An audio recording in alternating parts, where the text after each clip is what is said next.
Hello everyone and welcome to another episode of the AUD podcast channel. I'm your host Khalid Abul Jubain. We are honored to have Professor Dina Faour and Mr. Kamal Dimachkie as our guests on the show today. Professor Dina has over 11 years of experience serving the industry between Beirut, Brisbane and Dubai and joined AUD as assistant professor in September 2008. Kamal is a senior communication executive with over 36 years of experience in marketing and communications across the Middle East, North America and internationally as well. They both share a passion for the industry and working with young talents to guide them during their careers. In this episode, you learn about creativity and building a sustainable career, the link between academia and industry, preparing students for industry experience, and how advertising has evolved over time. Please join me in welcoming to the show Professor Dina Faour and Mr. Kamal Dimachkie. Thank you so much. Nice to be here. Thank you for your time. We really appreciate it. So me and Khalid were actually speaking and he's like, why don't we do a round table of a discussion on how we can connect students to the industry, which is marketing and advertising, right? So it's interesting here today we have Professor Dina who has experience in the field, but now she's a professor of advertising. Absolutely. And Mr. Kamal, who's been in the industry for over 36 years. So he has all that experience on, that side. So I wanted to have you both on the show today to discuss kind of the differences. What have you learned through your experiences? What can you expect? What can students expect? What are the mistakes? But before we get into everything, why don't you guys give us a brief introduction about yourselves and then we will take it from there. Professor Dina, you want to start? Yes, thank you. My name is Dina Faour. I'm a professor of advertising. I started... I'm initially a graphic designer. I studied in Beirut at AUB. And then, as most graphic designers at the time, I joined the advertising industry immediately and worked there for around 8 years between Beirut, Dubai, and then Australia. That's an interesting one. Yes. Close by. Very, next door. Around the corner. Yeah. Over there, I think I was the queen of print, okay. But I didn't know enough digital, and this is where I decided to do my master's. And while I was studying, I did a master of digital design, and a friend asked me, "Why are you doing your master's? Are you interested in academia?" And it was a light bulb moment. It just came to you. This is how this is how I made my way to academia, and I think it's been the missing link. And yes, I'm now working for AUD as an advertising professor. I'm also the coordinator for the program, and I was lucky enough to write the whole curriculum. That's amazing. So that was interesting, and I'm very proud of, especially that I come from industry experience, so I know the expectations. Yeah. So interesting that you started in, your background is in advertising, converted to digital, and then all of a sudden you're like, oh, I want to be a professor. So that's one path. So Kamal, could you tell us a little bit about yourself? So Kamal Dimachkie. You know what? I never thought I would ever work in advertising or business for that matter. I'm a scientist by education. Okay. So I have a degree in chemistry, and I wanted to pursue that, but couldn't for a variety of reasons that I'm sure your listeners would not be interested in. And I ended up enrolling in an MBA program at the American University in Beirut a very long time ago. Okay. And as luck would have it, a contact that I met through a friend while doing chemistry suggested I join the Leo Burnett agency. Okay. And I resisted for a good couple of years. When towards the end, I resisted no longer and went for an interview, held 2 interviews. At the risk of sounding slightly immodest, I was doing most of the interviewing myself. I got hired. Okay. And that was, the rest is history, as they say. I started with Leo Burnett Beirut in 1985. It was Friday, it was raining, and my boss, who was supposed to welcome me, came like a good 2.5 hours late. So I was sitting there looking like a clueless person, like the clueless person I was. Anyway, long story short, I quickly moved to Bahrain, Kuwait, Saudi, Chicago, Saudi again, Montreal, and ultimately Dubai, where I've been for the past 23 years. Yeah. And this has been really the story of my life. I found myself in advertising and learned quite a lot about life, about marketing, about brands, about communication. I learned a lot about who I am. And along the way, I had the opportunity to come and lecture here for 3 to 4 years. Oh, really? Okay, no way. And in fairness, I learned a lot from teaching about the industry, an academic background that I did not acquire at university, but that I picked up, in the line of business. Sure. Yep. And it's an experience I look very fondly back on. That's really interesting that both of you have had not only experienced in the industry for quite a while, you've also gone abroad to, like, let's in quotation guys say, like, the Western side of the world and how they work and how they do business. But you both have an involvement in academia. So I wanted to start first with the fact that you both worked abroad and for different cultures and so on. How does, I guess, marketing and advertising differ in our part of the world compared to, like Europe or the West or Australia, for example? Look, the work process is the same. However, the pace is different, and the expectations are a little bit more realistic, I guess. Over here, it's a bit demanding. Yeah, that's putting it very I'm PC. I'm being politically correct yes, here. Yes, of course. So over there, I remember in Australia, I would ask for a quote from a stakeholder, and they would send it back to me in 3 days. I'm used to getting it in 2 hours. So the time there is much more respected, I think. And so, in comparison, I think over here it's more intense. But the process itself is the same, of course. So that's my intake. So it's interesting. When I left the region, I moved from Jeddah, Saudi Arabia, to Chicago within the same company. Yeah. And I moved from a 24-person office to an operation that housed 2,200 people. Oh wow! I was shell shocked for months on end.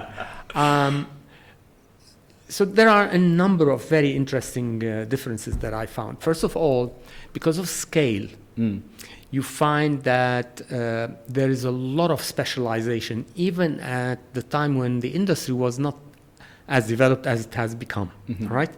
So you almost couldn't do photocopying of your own storyboards. I was told to go to Photostat, and the first thing I did is go back to a dictionary to understand what the bloody hell a photostat is. And turned out to be this part of the organization that is like a little factory where people were specialized. So what's interesting about it is that it applied to everything that the organization did. And one of the first things that I learned is that whereas coming from a much smaller operation in a developing or incredibly underdeveloped market, yes, to a highly developed one, you had specializations and people were deeply immersed in what they did. So in Saudi, or the region, we provided service. Yeah. Over there, the account executive was a specialist in the brand of their client. So they understood it as deeply as the client did. They were intimately familiar with share figures, volumes, how the brand was tracking on its KPIs, consumer research, you name it. Yeah. And it took me a while to adjust to that. There is another different component which is beyond the development and the scale. I found that when you have cultural homogeneity, it plays a huge role and impact and creates a huge difference versus where you come from. So we come from a part of the world, or at least I used to work in a part of the world where you really were at the bottom of the pecking order. Yeah. And you were literally at the beck and call of your client. Not that things got better, but back in the day, working on a multinational, which is what I did, you were pretty much governed and protected by the rules and cultural norms of that multinational. Okay. So there were no country dynamic to set the pace. And if you look at the UAE, bless this place and may it prosper. This is a hodgepodge and a tossed salad of about 200 people, 200 different cultures and nationalities. Yeah. Over there, you go to Australia, you've got the Australian norms. In the UK norms. In the US norms. So, and that touches on what Professor Dina talked about regarding respect for timelines and quality of life. Yeah. There was elevator rush hour twice a day in Chicago. One was at 9 a.m. and the other was at 5. Yeah. Yeah. Here you would, and if you worked late, which a habit that I brought with me, you were a rare commodity. It's very rare. Yeah, Absolutely, I agree. Very true. So, I guess cultural norms that are pervasive. Number 2, stage of market development, and the other thing is what is acceptable and what isn't. Ultimately, the UAE is a service hub. Yep. The region tends to be a service hub, although with time, and if you go to places where there's a huge population and a concentration, such as Saudi, when the advertiser, the brand owner, and the consumer are one and the same, you find that there are a lot of norms that get respected. In places that are much more cosmopolitan, they tend to develop a dynamic of their own. Sorry, long-winded way to describe the story. No, thank you for sharing that story. It helps paint the picture that you guys are talking about. So the couple things that we said. So Dina, you said about intensity and pace, and that is something that I hear a lot from my friends. My wife actually works in social media at an agency, so I know exactly how that world goes, and it's pretty intense. But one thing that you said that struck me was, besides the stage of market development, was the cultural norms. So when I lived in Amsterdam for 3 years, so when you said that, I was thinking about, when I was in Amsterdam, there was kind of like what you're saying, there was a way things are done. The Dutch work in a particular way. Exactly. The Dutch work in this way, for احنا هون, we come تفضل قهوة شاي, speak for 30 minutes about life, and then you start having the meeting or the conversation that you're supposed to there. It was like, you sit down, all right, it's what also are we doing? bigger than that, if you allow me. Sure, please. And Kamal mentioned the service hub part. Yeah. I feel the role of the agency differs. In Australia, the agency is a consultant, not a service. It can reject, it can make advice, it has that power. Over here, we are more accommodating, I feel. But Kamal can advise on this. So you're not wrong. Yep. I'll tell you, and there was a time Yep. when people working in ad agencies and creative services had a position of authority from which to provide recommendations and sell. A number of things have happened along the way. First of all, clients became much more knowledgeable. Yeah. And you notice today, if you look at certain organizations in Saudi, most of the C-suite and people in decision-making positions, such as CEO or CMO, come from a multinational background. So these people are not really waiting for an agency executive to tell them about stuff. They have experience and they've done it before. Number 2, the complexity of the communication spectrum not only grew, but it exploded. Yeah. So you can no longer be an expert at all things, which back in the day you could, because the number of media vehicles and classes was limited, and all you would do back in my day is advertise on a couple of TV channels and thank you, Bob's your uncle. Not anymore. So you've got that, and then the difference is that the rules that govern operation abroad are very different to the rules that govern operation here. And a lot of very true. A lot of organizations look at their operations here as cash cows. So there is there's constant pressure to deliver disproportionately generous returns, and this translates to more pressure on individuals. Exactly. Yeah. That kind of like what you were saying. That consistent pressure is not like, it's not a good thing. It's not sustainable. It deforms the whole role. 100%. 100%. And I think it takes away from maybe the enjoyment of that role, the things you might enjoy about that job or that role.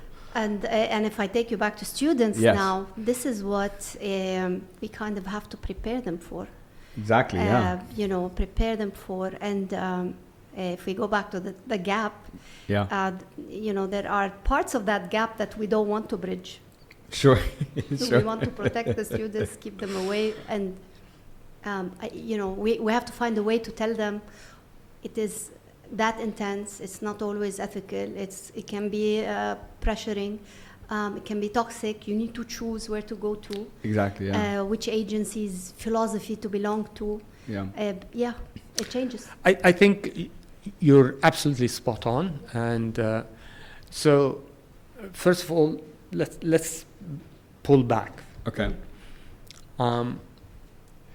For as long as the programs that these students attend and graduate from have no natural transition to the corporate world, you are, as an academic institution, in my opinion, not sufficiently preparing your students. Yes. Okay. Agreed, yes, yeah. exactly. So there are two things that you can change, assuming this is not being worked on. Number one, make sure that, and this is a huge challenge, make sure that your academic repertoire and program is up to speed. Yes, exactly. And it's very difficult to achieve. I know that it's easier to sit back and talk about it than to actually produce Implement it. Yes, exactly. Yeah. Number two, to help in that transition, I think what you need is to ensure that those lecturing continue to work in the field. Okay. So to keep the finger on like the pulse of what's going on. So it's like medicine. Yeah. So there you go. Yeah. The doctor that lectures cannot not be up to speed, and they can only be up to speed by constantly being challenged, by constantly practicing day to day. Yeah. The third thing that you can do is reorganize the programs so that they include internship stints.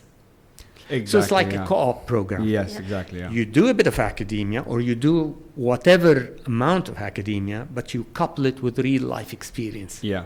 And unless you get both, you cannot graduate. Yeah. So if you do that, maybe you are letting them out of the nest very early on, but you're, in fairness, putting them on a very tight leash. Yes. Yeah. Okay. Exactly. Yeah. Number two, they have the chance to experience, come back, debrief, reset, get a view from their advisors, from their lecturers, what they see in this subject, what they see in that area, what they see in this agency, what they see in another agency or organization. So you start, rather than giving them a cold shower right after graduation, bit by bit preparing them to what the reality is. And the reality is dictated by economic terms, which neither academia nor you and I can sit here and exert any control over. Right. Yeah, no, exactly. And I think the point you mentioned is really important about, for example, the co-op aspect, because in my mind, I was like, okay,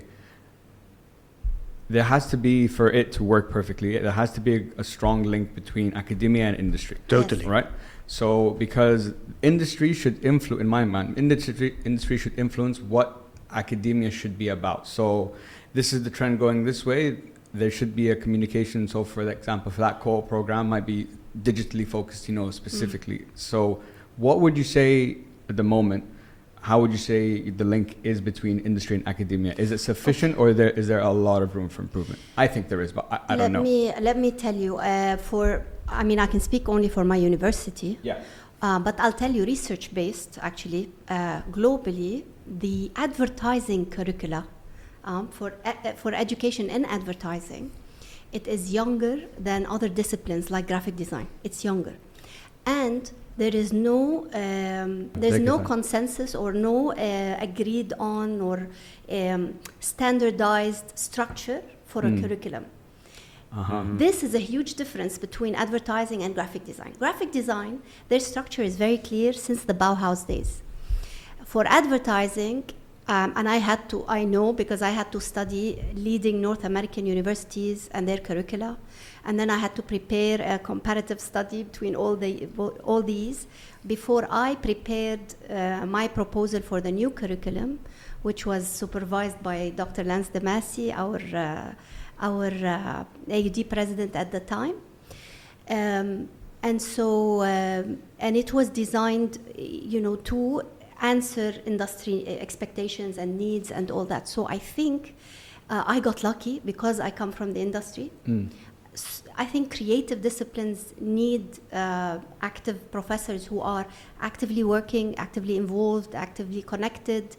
Maybe I can't work for an agency the whole time, but I know what's happening. Exactly. Yeah. I'm a member of several associations. I'm present. I know who did what and what the client moved from. Staying in touch.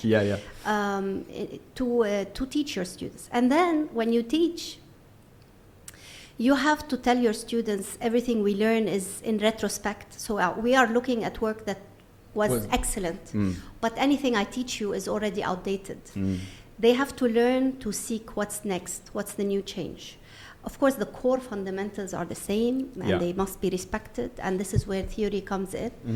But when we come to practice, they have to learn what's the next new thing, and this is all creativity. This is what creativity is all about.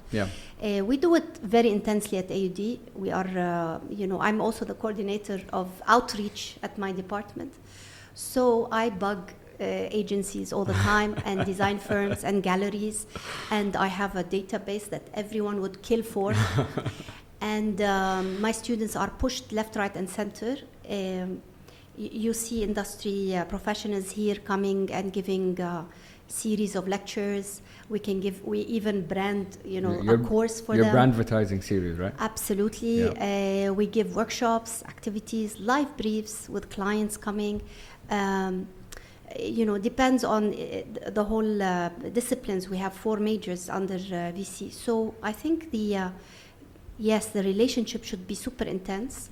And it prepares the young ones for the industry, but we also alert them to other topics that are weaker in the industry. So and we make sure we teach them to protect their passions. Protect their passions and see things clearly, and then make their choices knowingly. So I think that's the important part. I think that's a very good point. My to just build on what you're saying, I think we all agree here that there should be a strong connection, because for the reasons that you just mentioned.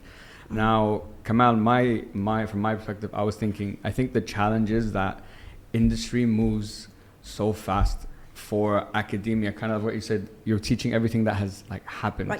When it's hard to be, and you're trying to instill in the students, how to think proactively and seek out, what might be next. But is that lag time the challenging part? Because let's say a new thing comes, there's a new way to do advertising now in 2023. From your perspective and from their perspective, they would want the students to know it, instantly and what's coming. But obviously, you need time to research and to ingrain that into the curriculum.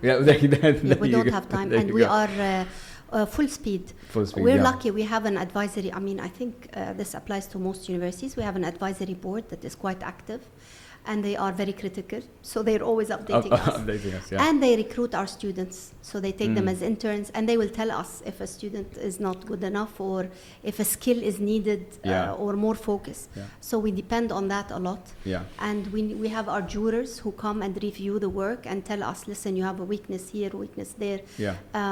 And their feedback is very important for us. It's what guides us, on how to, what to do next, kind of thing.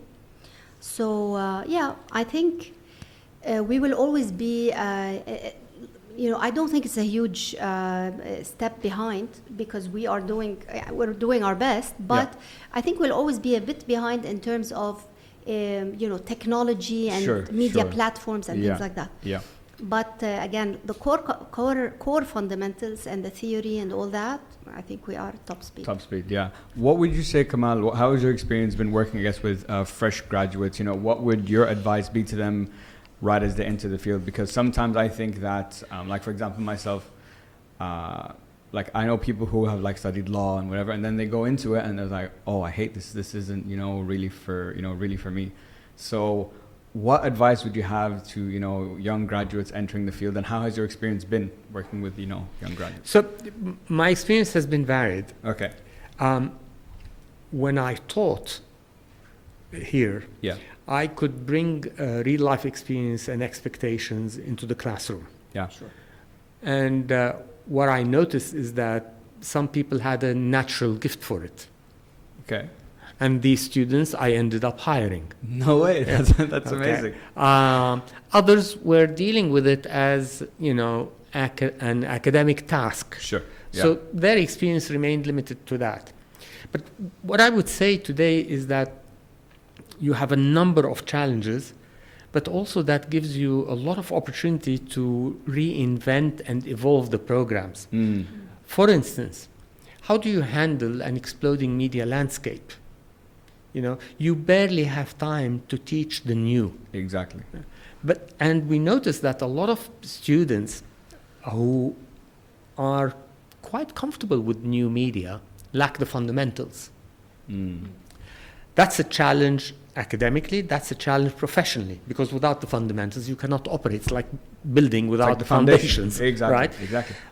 The other thing is, increasingly, the work environment, communication landscapes require specializations, totally not dissimilar to medicine. Yeah. So how do you prepare students for that, and what is the impact this has on your own academic programs? Mm. Is it not the time, for instance, within the programs to create specializations, just like you would have neurosurgery, ophthalmology, psychology, and so on and so forth? Yeah. Should your programs not start preparing students, assuming they are prepared to commit to, say, art and creative development, or to the strategy and servicing aspects of the business? Mm-hmm. Yeah. The third consideration is that there is no alternative to being totally plugged in the professional environment. There's just no alternative. Yeah. Whether you do that by ensuring that some of your lecturers or a certain minimum percentage of the department is actual practitioners, even though they may not have PhDs, or those who have PhDs create the time, and the university enables that for them to operate. Yeah. You cannot do that by just visitors. Yeah. Mm-hmm. You need to have a first-hand feel for how it unfolds. Of course, yeah. Okay. You need to have that experience. And then what I would do is, increasingly today, we can all learn without having somebody teach us. True, yeah. And you have to. There's only one way to keep earning your life, which is by constantly polishing and refining your skills, expanding your skill set, and so on and so forth. So I'd push a lot of the students, I'd push everybody to go and learn and bring new stuff to the classroom that they can share. Yeah. You don't need, I don't think it is efficient and effective to rely only on the instructor to bring all the knowledge. Of course. They should be the guides, they should be the leaders, they should be the enablers and the triggers, but everybody else has a role. And the other thing that I would do is ensure that the students are interviewing back. Professor Dina said something spot on. They need to figure out where they're going and to check whether or not there is a natural fit. Yeah. And I wouldn't go just by historic reputation. I would go and check the pulse today. Yep. Because in life, everything changes. We change. Don't expect organizations and their value systems and their cultures not to evolve and change. Yeah.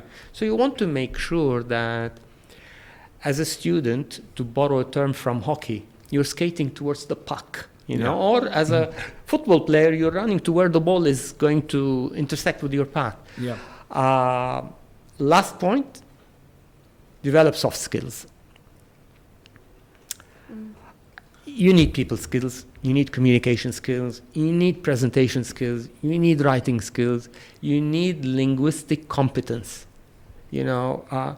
Several years ago, I was part of a panel, and I nearly fell off my chair that one of the panelists was recommending that university students,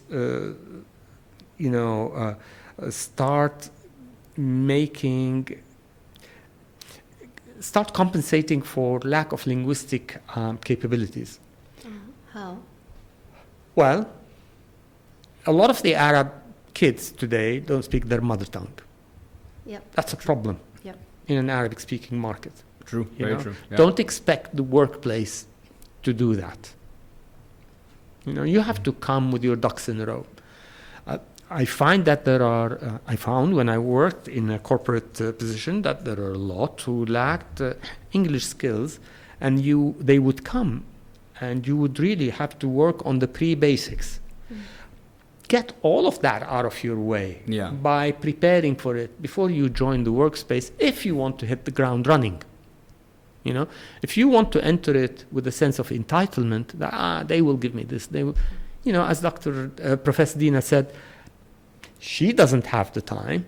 The academic community doesn't have the time. Time is the only scarce and unreplenishable resource in existence. Right. So as a student, be mindful of that. Walk in prepared. Yeah. You are going to be much more useful and valuable. Of course, yeah. Kamal, when we work on portfolios for the students, it's like torture for them when I tell them Arabic is missing. You have to have Arabic. And there is a range. We have to be fair. There's a range. You will see those who are not afraid, and they are curious and they want to have a good, substantial portfolio. And there are others who do not want to deal with their poor Arabic skills or whatever is missing. That is interesting because it's telling you that there is a much bigger problem than just language. Yeah. What it's telling you is that this particular individual has a resistance to growing and acquiring skills, and they are going to have a hard time in professional life and in life in general. I taught myself to touch type. I was 40 years of age. I taught myself to rollerblade when I was 42, 43. I taught myself a lot of skills growing just 2 years ago. I'm into my 60s now, I went and got certified as an executive leadership coach, and that required one full academic year. Really? Oh, yeah. Wow. 3 times a week, waking up at 2:30 a.m. to attend classes with the U.S. to acquire that skill. Wow. So you cannot stand still. And if you're having difficulty learning a language, when you're 18 or 20 or 21, what signal are you sending me as a potential employer? I'll tell you what signal. I'm not prepared to make an effort. And before walking into the battlefield, I've given up. Yeah. What use are you going to be for me? Yeah. And if, because of necessity, I end up hiring you, then rest assured that you are unlikely to be my top priority come promotion time. And that is going to create a lot of frustration. That student is not going to understand why, I do this, I do that, and I put as much hours as everybody else. Well, it's not about hours, my dear. So you have all of these things to work with your students on so that they are walking into professional life with eyes wide open. Yeah. Sorry, I digress. Not at all. This is why I love these conversations. We get into all these different areas. But I think you both have made some excellent points, and what I've taken from everything you've said is this is a multifaceted issue. And within it has its own, tweaks and problems. Like the Arabic is a great example. And the question I guess becomes, how do you adjust that? So just moving on for a sec. So I have 2 quotes from you guys, and I wanted to see, how we can bring them together. So Professor Dina, you've always said, I always advise my students to make sure they play when they are creating. The process, absolutely. The process should be fun. Yep. And Kamal, you said sustainability guarantees that tomorrow can be inherited by those who succeed us. So you're trying to set them up in the right creative way, but with structure, right, and to inherit kind of what they would leave behind. So my question becomes okay, how can we combine these two? Do you understand what I'm saying? How do you bring these two together or create that space so, building an exciting career path in order to be successful, like being focused on it with an element of maybe freedom or play or creativity? May I take this first? Please. And violate the rule of beauty ahead, and intelligence first? Bless you. Go ahead. Sure. Yeah, please. I'll tell you, I think they are one and the same and different facets of the same argument. That's how I see it. So two sides of the same coin. Yeah. Probably two strands of the same DNA. Okay. All right? Okay. The industry of...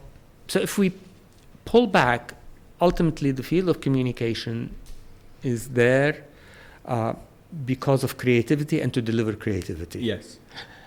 And one can argue that you can deliver creative under pressure. Chances are, so if you look at nature, and let's get inspired from nature. Sure. Where does life grow? Life grows when there are the prerequisites for life that are available sustainably. Yes. So you need the right temperature, you need the right hydration, you need enough sunlight, you need all of these for life to grow. Yes. You need the same. And part of that oxygen is play and enjoyment. Absolutely. Doesn't mean that there shouldn't be pressure. Of course not. For the love of God. I mean, if you look at nature, sometimes it's either oppressively hot or brutally cold and it's raining. But life in measured doses can take these things. Yeah. So pressure in measured doses can take these things. But even if you take a finely tuned machine, there is so much you can do into driving it into the red. You do that excessively, it'll break down. Yep. Same with people. So that's number one. Number two, I think it's a fallacy that we walk into these positions and climb the ladder and occupy senior positions and we are going to be there forever. Rubbish. Yeah. There will come a point in time Yes. when you will need to hand over. Yeah. Question is, what have you done as a leader to make sure that whomever is taking over has been sufficiently prepared and the ground is ready for them and they are ready for the ground? Yeah. Which means that this notion of constant evolution, constant stretching, constant expanding and acquiring skills needs to be embedded for the organization to be able to sustainably produce to the requirements of its clients, to the standards of the business requires, to the requirements of the shareholders, and to the health of its people. Yeah. Okay? Yeah. So there is an element of sustainability. I think there is a huge fallacy. Apologies if I'm digressing. There's a huge fallacy that today suddenly sustainability has become in vogue. Sustainability is one of the makeups of life. Yeah. Right. And it touches everything. Yeah. Anything you do not do sustainably will come to hound you and bite you in the rear end. Yeah. You don't want to do that in the communication environment. Sorry for being rather politically incorrect. That's all good. Not a problem. Professor, I think what would you say? absolutely the same point. When you are preparing a creative, you are preparing an extra sensitive person who sees the world differently, who is supposed to be learning actively. My role as a professor, I facilitate knowledge, I make it available, but if they don't acquire it, it's on them. Yeah. And when I say play, I mean enjoy the whole process, and I mean keep your passion alive. Yeah. Because you are going to be faced by a tough professor, a tight deadline, and endless numbers of no, and I'm known for more. More, More okay. is my signature. Even if I say no, I say more. Of course, when I say no, I say more. Yes, Even yes. when I say yes, I say more. Yeah, could be better. Because you need to develop it. It's Yeah. a creative process. Sure. If you give me a creative, if you solve a problem, and you are all, as creatives, we are all problem solvers. If you solve it, but not creatively enough, it's not enough. It's not unique enough, so it's not creative enough. So Kamal will not hire you. Okay. You know, you need to Yeah. look further. So the amount of rejection, if you are not enjoying the whole process, it can destroy you. So Yeah. this is where play comes in, and this play makes your whole career and what you do sustainable. Sustainable, So exactly. playfulness is it's just a, for me, I feel it's a totally academic word. You know, it's play as in explore, experiment, look deeper, find that solution, and be aggressive. Yeah. But enjoy it, because it takes over your life. Yeah. It's not a job that ends, you know. And this is what differs from between students. This is where you see the true creatives. They never switch off. Even when they're at a restaurant, they can send me a screenshot of a bad logo. Yeah. You know, and this is the difference. Okay, yeah. So on one side, there are people that are more attuned to it. You know, Right? and It becomes their life. yeah, and like you were saying, Kamal, it's a very important element in, you know, factor in the middle of all of those factors that you talked about. It's one of the core things that you need to consistently improve on for your career. Now, creativity though, Right. creativity is subjective. Yeah. I could provide something to you and you could be like, no, more. Yeah. But someone else could come take a look at it, like Kamal could come see it and be like, wow, that's incredibly creative. Probably not, but like he could. No, he wouldn't. So yeah, exactly. So my question is, since creativity is subjective, how can we judge it? And if a student, let's say I'm a student and I feel like I'm not a creative person, Right. how can I develop that? Okay, this is the oldest question in the book, and I love it. No, you cannot fully teach creativity, but you can inspire it, you can grow it, and you can certainly measure it. Measure it, okay. And how do you measure it is according to set rubrics, and it depends on the problem. The subjective part will always be there, but we're talking about a very specific problem with its audience and a certain objective, and we have to look, has this been solved? Has this been solved the same way before? Then it's not creative. And this is where my word that's your measure. Okay, I understand. So, has this been solved? Yes, excellent. Okay, you passed. Have this been solved before? Then we're in trouble.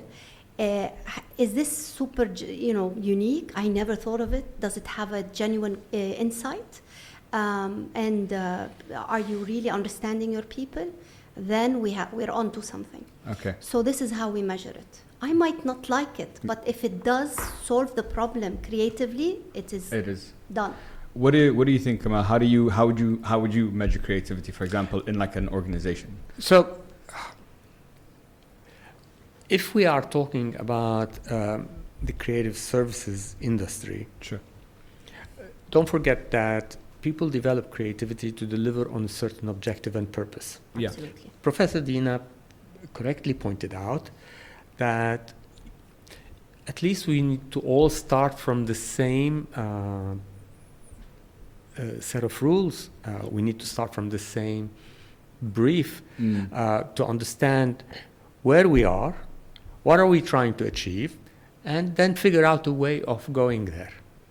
And part of delivering on it is, I suppose, ultimately the freshness of the solution as it delivers on the brief and caters to the customers, because ultimately all of this creativity is supposed to be purposeful. You are putting it to use commercially. Yes. Right? Yes, exactly. So there are obviously there can be different approaches to it. But ultimately, if you ask me, the ultimate measure is how well is it resonating with your customers? The numbers don't lie. Yeah. The numbers don't lie, and I think your level of engagement with a piece of content says a great deal. Yeah. And there, the students may need to start reflecting on, how they want to show up and how they want their work to come across. Do you want your work to be like the uninvited, annoying, pain in the neck guest? Or do you want it to be this kind of individual that I so welcome spending time with and giving my time to, and we will have fun?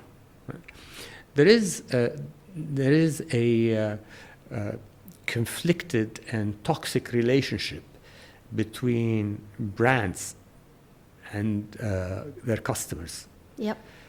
Brands continue this equation of force. I shall impose myself on you. I shall interrupt you. I don't have any regard or pay no heed to what you want and what you do not want. This is not about you. Yep. I pretend it is about you, Obviously, I want my products to be used by you, bought by you. I want your money, okay? And I want you to come back again, but I do not care how I reach you, okay? And this is a huge issue. The best way to attract people towards you is communication. And the way you do it spells the difference between I come in voluntarily and surrender myself to your message, or, I can't wait to escape that and I avoid you like the plague. Yeah. And skip you. Skip you. The other thing to keep in mind is, gone are the days when there were specific slots when marketers and brands can reach you. Yeah. There was the advertising break. All they could do is mess up your program a long, long time ago. Today, an average city dweller gets bombarded by anywhere between 3,000 to 5,000 messages a day. Yeah. My goodness, this attention is bombarded worse than the North Vietnamese. So you become exceptionally selective. Yeah, that's Yet, true. you are prepared to spend a lot of time watching content you like. Yes. So how do you reconcile the two? One appeals and is sufficiently creative and interesting, Absolutely. and you surrender to voluntarily. Yep. The other is, taking You might cough. even seek it. Yeah, there you go. Yeah. The other is like, unflavored cough syrup that you have to take down, unfortunately. Yeah. Yeah. I think one thing that I haven't realized and I think is very important, when you both spoke about how you would measure creativity, came down to, two things. One, having, I guess, a structure on what are we basing this off, but more importantly, how does this solve the problem? Absolutely. And We're that all is something that problem I solvers. didn't even realize. It's creatively, why does it fix the problem? Commercially, like you said, then that process makes sense. Yep. You mentioned how there was advertising breaks in the past and how it's changed. And you've both been around or involved in the industry for quite a while. So what are your perspectives on, I guess, let's say the last 10, 20 years, just overall how advertising has changed? Is it just purely like from an academic perspective and from like a commercial perspective? Is it purely just the technology that is the biggest change, or are there other things that maybe we're not thinking about? Oh, look, past 20 years, super exciting. I feel like, yes, of course, the platforms and the media and the technology, media platforms and the technology have expanded and exploded, and it will continue to amaze us. I think the fundamentals remain the same, but what's exciting is plenty of new knowledge being developed by academics, writing more research, looking at impact or implications, if you want. Academics don't like the word impact. Implications of ad industry or ad practice or specific campaigns, talking about topics and topics like ethics and all this. It's a growing for the last 10 to 20 years. Yeah. It's been growing and increasing. Especially it's still lacking, and hopefully we're working on it. Region-specific knowledge. New knowledge. Yes. Okay. And I'm talking about research where we can document, talk, and guide. Yes. And guide. And I think that is, from an academic point of view, that is super exciting. plenty of areas to explore. Yeah. In terms of industry, it's interesting for the last 20 years. And you know, when you're an academic, I've worked in academia for 14 years now. You are more on a neutral side, so you listen to all your advertising. You're objective. And you listen to all your advertising friends. Yeah. And every other year they say it's finishing, the industry is dying. People are, I don't know what we're going to do. It's now media agencies, it's now digital agencies.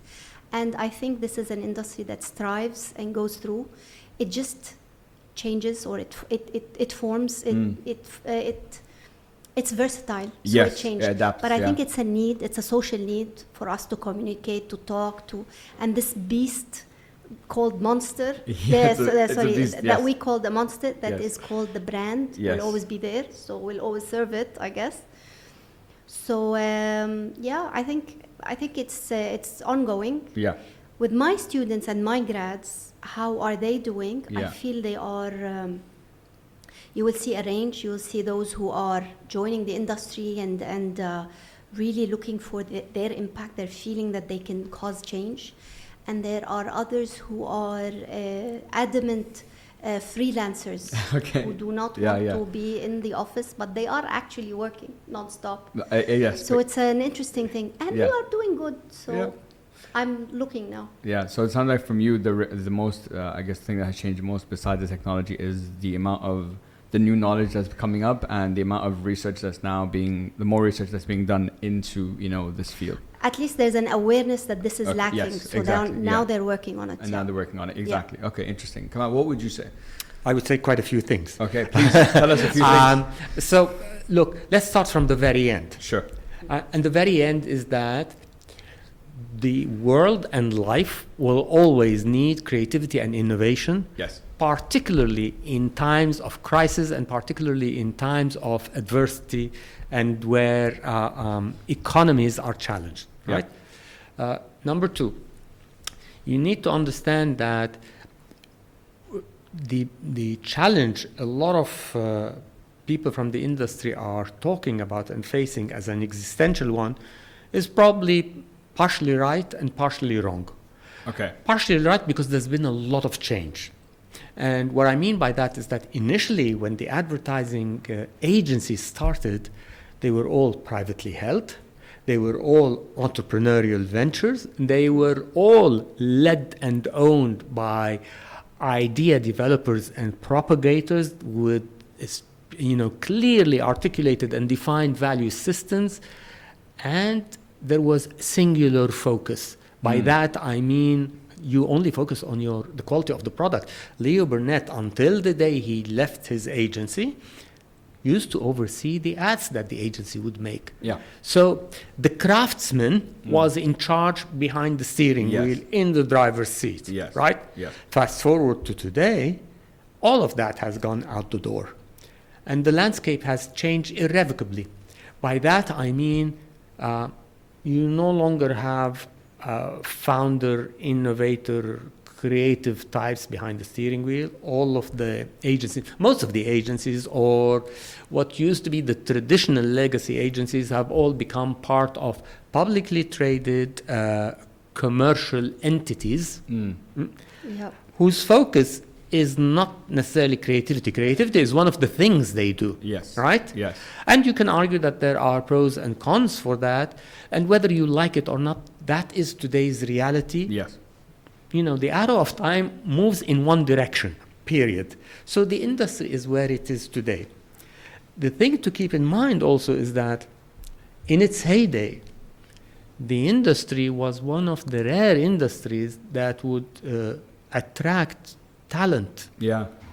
So when I used to work for Burnett, and we're talking in the 80s, Leo Burnett was regularly featured as one of the best 100 US companies to work for. Yep. Today, the economy has evolved so much, has gained much more volume, grown in spectrum and in representation, that the creative or advertising or communication industry is just one of so many that compete for top talent. Yeah. Right? Yeah. So that's a challenge for everybody. Yeah, of course. It's a challenge for the brand, it's a challenge for the clients, it's a challenge for the agencies, it's a challenge for the students themselves. Yeah, you know? exactly. So they have a choice to go. These are the things that have changed. What I think has not changed is the need for creativity, is the fact that you need to work damn hard. You know, if you want to excel, there are no shortcuts. Exactly. You have to put in the Absolutely, effort. You have to be denied, as Professor Dina was saying. You have to hear no consistently, and you have to prove how committed you are to this journey. Yes. So these things have not changed. The environment, though, is no longer cuddly and cushy, and time has been compressed, and there are a lot of hoops to jump through in order to be able to deliver. Yeah. However, just like in times past, today, if you are exceptional at what you do, you will always be sought after, celebrated, compensated, and looked after. Yes, exactly. Yeah, Okay. I can confirm this for sure. I have students who have received offers and they still didn't graduate. Really, that's Yes. amazing. That's amazing. Yeah. If the work is there, then it's Look, Yeah. this is still an exciting time to be part of this industry. Yeah. Yeah. What I would tell you is that this industry is no longer for the faint of heart. Yeah. You have to Okay. have like a tough skin if you're going to go through it. Not only a tough skin, you need to really be determined and you need to really want it. Yeah. Because it's going to test you, it's going to turn you down, it's going to turn you off. Yes. You are going to see, you're going to see a lot of abuse Yeah. before an ad is born. Yeah. And you need to understand the landscape so well, and you need to develop a lot of self-awareness, and you need to be able to read things as they truly are. So your task now is almost as complex as a fighter pilot. You have to have so much awareness of multiple variables at the same time in order to be able to do well. Yeah. And kind of like what you said, I think one of the main things I took from what you said is how not only the culture of the industry has completely changed, but the corporate structure of how those things run is now completely different, and that is having an impact. And I think I love what you said, that it compressed time. Now it's like always pressure, always needed to deliver, and it's more commercially focused than creativity focused. Guys, just have two more questions for you. All right, and this is building kind of on something you just said, how you hear that people say, oh, the industry is dead and so on. So I did some research, and there was a report that says marketing budgets in 2023 are expected to grow by 10%. Yep. So Where? I think global, it was globally. So if that's the case, then there's clearly, it's building and things are like moving forward rather than, moving backwards. Yeah, no, I was talking about the whole 20 years, over the 20 years. I think now it's back full on and moving forward. Yeah. What do you and Kamal, what do you think about how if marketing budgets are increasing? Do you think that is an attractive element for students to be looking at? Like the industry is evolving in that way. Look, the industry would continue to grow. Yes. So there will always be new brands. There will always be events and things happening that require to be marketed. I think marketing, way before it got taught and coined as a phrase, used to exist from the dawn of time, whenever a transaction happened or a sale happened. Yeah. So that need is, infinite. Yeah, it's not going away. If that were the only metric that students should look at, then they're free to join and pursue that industry. Yeah. I would say that there are so many other metrics Exactly. to determine whether this is where you want to spend your life and commit to. Yeah, exactly. Okay? So yes, budgets will grow, the needs to communicate will continue. The wheel of the economy will continue to move, so profits continue to be in demand. The stock markets are ravenous all the time, so communication and marketing will always have a role and will continue to expand in parallel with that. With that, yes. However, that additional money is expected to achieve a lot more per buck than it was. Yeah. Read into that longer hours, and much more pressure. And I'm sorry, the increased budget doesn't mean increased salaries. Yeah, true. That's actually a Very very good true. point. Very good point. And this has been off-putting for our graduates. The offers and the low amounts that they are receiving have been very demotivating. So this notion that you need to do more with less is pervasive in life, is everywhere. Sure. Okay? Yeah. So even these organizations are now struggling to make sure that the salary dollars they pay can achieve more with less. Yes, exactly. Yeah. So that's something I would prepare students to. And I think you would not only be preparing them for the marketing and communication and advertising industry, but you would be preparing them for professional life and life in general. Yeah, absolutely. What I've always appreciated about the industry is how much it has taught me about life. You know, though we used to sit in offices, and I see the picture of the building and the office where I used to sit in this wonderful photo. You are going to be called upon to deliver excellence, and you're going to be called upon to deliver distinction. Yeah. These are the things that are going to be increasingly in demand. Yeah. But recognize that it's going to be harder. Yeah, for sure. I think one thing that I've taken from our conversation today is, number one, I think for any student looking to enter the industry, you have to listen to this podcast, because we covered, I think, all the different factors you should be thinking about. We've talked about how the advertising industry has evolved, what advice do we have to young students, how curriculums have changed, how you perceive working with young students, how they have to be delivering excellence. There is more pressure, it is harder, but you'd hope that the returns are also much harder down the line. On the AD podcast, our message is basically success comes in many forms and learning never stops, which I think is something that we all share today. So my last question for you guys is, what is one thing that you learned, whether either professionally or personally in your life, that was a game changer? You kind of woke up and saw life now in a completely different way. Wow. Okay. Just before I answer that question, sure. I want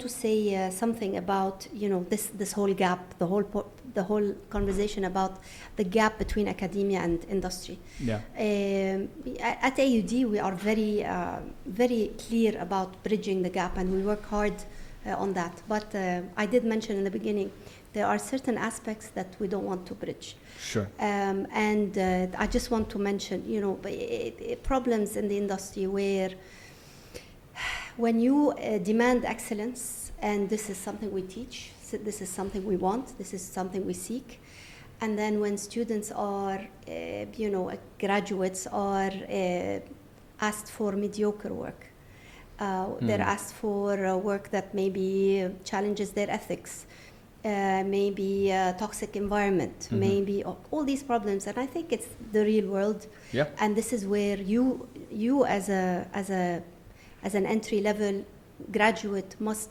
make your choice very wisely. Yes. Choose where you work. Yes. Because you might be, you might be disappointed. I heard horror stories, things like templates and recycled work, and things exist. Yeah. Because when it's led by commercial more than creative, we will hear these stories. This is where you as a graduate must choose very wisely. Yeah. The lesson that I learned is to choose very wisely and to protect my time. And I think time is the only thing that we will never own. So we really need to be very protective of our time and our passions. Our passions. Yeah. I think beautiful, and something that I think a lot of people would resonate with. Kamal, your big learning. What was the game changer for you? This is such an unfair question. I know, right? So why? Look, so I obviously learned a lot of things. If you want one singular answer, mine has been to set very high standards for myself, so much that I would never find myself in a situation where somebody is asking me to achieve higher than what I set myself. Okay? You need to, in my opinion, and at least I tried to model my journey in such a way where whether I am liked or not, I would want to set a standard that I was prepared to live with. Okay? And for me, these standards always challenged me, made me work hard, made me carry myself in a particular way, made me stick to a particular value system that Professor Dina was talking about, and made me the sole person responsible for these choices and the way I am. I think this is much more about what it is that you want to do with your own life and how far do you want to see yourself go. And I wouldn't rely on anybody to take charge of my own life and career. So I think combining the two is choose wisely, set high standards, and be 100% accountable for what you do in your life. Totally.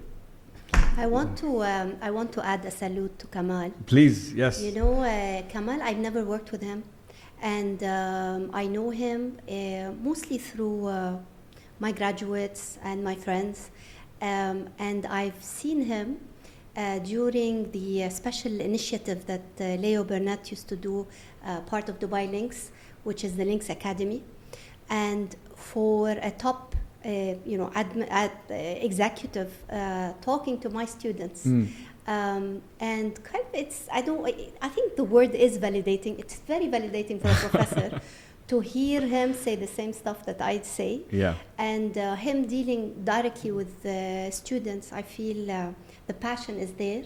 You have inspired so many people, so we're happy to have you, and it's very interesting. I learned a lot today. Thank you. You're very kind, Professor Dina. I've learned as well.